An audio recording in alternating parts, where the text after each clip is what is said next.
Today I'm gonna make an app in just 3 days. By the way, the timer starts right now.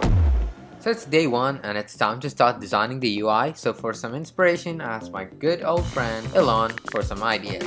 And he sent me this. A Tesla. Okay. After a while of research, I found out that he was talking about minimalism. With great inspiration from my best friend, I jumped into Figma and started moving some stuffs around and made the logo and some other thingies. This is what I made. I think it looks good. Then I set up my project and started being lazy. So today it's time to make the PNG UI to an actual UI. Basically speaking, it's time to get my hands dirty.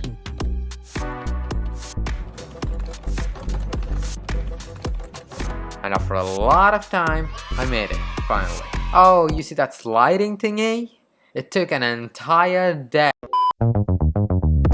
This is the final day. Today, we need to make everything work.